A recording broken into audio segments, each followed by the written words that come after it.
Hello મિત્રો, સ્વાગત છે વાવ વ્લોગમાં। તો આજે આપણે જઈ રહ્યા છીએ પાલોદર માં જોગણીમાના ધામમાં।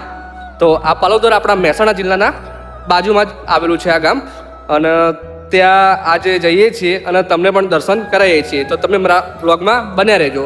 જો તમને મારો વિડીયો સારો લાગે તો સબસ્ક્રાઈબ કરી દેજો અને લાઈક કરી દેજો। આ મંદિર મહેસાણા શહેરથી અંદાજે 8 કિલોમીટર દૂર પાલોદર ગામમાં આવેલું છે। મહેસાણાથી બસ તેમજ ખાનગી વાહનો દ્વારા સરળતાથી પહોંચી શકાય છે।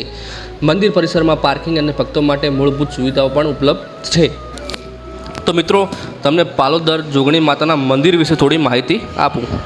પાલોદર ગામમાં આવેલું શ્રી જોગણી માતાનું મંદિર ઉત્તર ગુજરાતના ભક્તો માટે આસ્થાનું મહત્ત્વપૂર્ણ ધામ છે।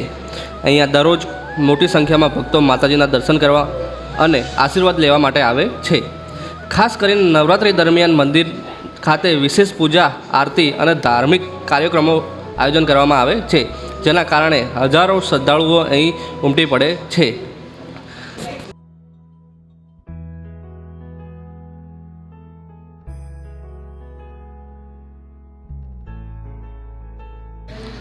તો ત્યાં અમે બ્રિજ નીચે ઊભા રહીને થોડી વાર પાણી પીધું, ત્યારબાદ અમે હવે આગળ નીકળીએ છીએ। તો મારા વ્લોગમાં બન્યા રહેજો, તમને પણ મા જોગણીમાના દર્શન કરાવું છું આ વિડીયોમાં।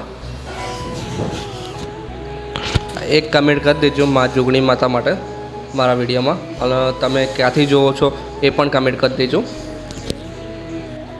આજે આપણે પહેલી વાર પાલોદર ગામમાં આવેલા 64 જોગણી માતાજીના પવિત્ર મંદિરે જઈ રહ્યા છીએ।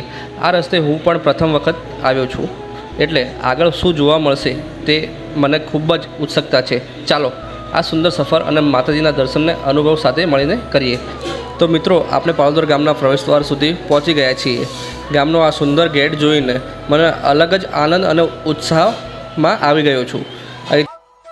તો મિત્રો, આપણે બાઇક પાર્કિંગમાં સુરક્ષિત રીતે પાર્ક કરી દીધું છે।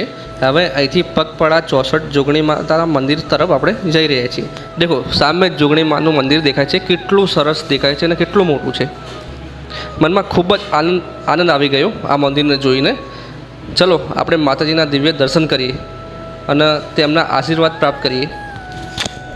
ત્યાર પછી હું ગેટથી એન્ટર થયો, મંદિર તરફ જઈ રહ્યો છું। મિત્રો, મંદિરનો આ નજારો ખરેખર અદ્ભુત અને મનમોહક છે। ચારે બાજુ શાંત અને ભક્તિમય વાતાવરણ મનને એક અલગ જ શાંતિનો અનુભવ કરાવે છે। અહીં તો મિત્રો, ચલો હવે માં જોગણીમાના દર્શન કરીએ। હું તો દર્શન કરું જ છું અને સાથે સાથે તમને પણ કરાવું છું। બોલો જય માં જોગણીમાં, એક કમેન્ટ કરી દેજો જોગણીમાં માટે।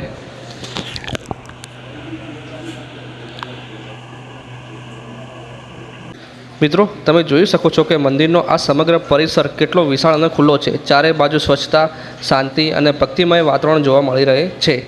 અહીં એક સાથે હજારો ભક્તો સરળતાથી અહીંયા દર્શન કરી શકે છે, એટલી વિશાળ જગ્યા છે આ। મિત્રો, મંદિરની બહારની બાજુ ઘણી બધી દુકાનો જોવા મળે છે। અહીં માતાજીને ચડાવવા માટે ચૂંદડી, નારિયેળ, ફૂલ, પ્રસાદ, અગરબત્તી, દીવો, પૂજા તમામ સામગ્રીઓ સરળતાથી મળી જાય છે। જો તમે અહીં દર્શન કરવા આવો તો પૂજાની જરૂરી વસ્તુઓ અહીંથી જ લઈ શકો છો। તો મિત્રો, તમને આજનો આ વ્લોગ પસંદ આવ્યો હોય તો આ વિડીયોને લાઈક જરૂરથી કરજો અને ચેનલ ભાવ વ્લોગરને સબસ્ક્રાઈબ પણ કરજો। બે આઇકન દબાવવાનું ના ભૂલતા।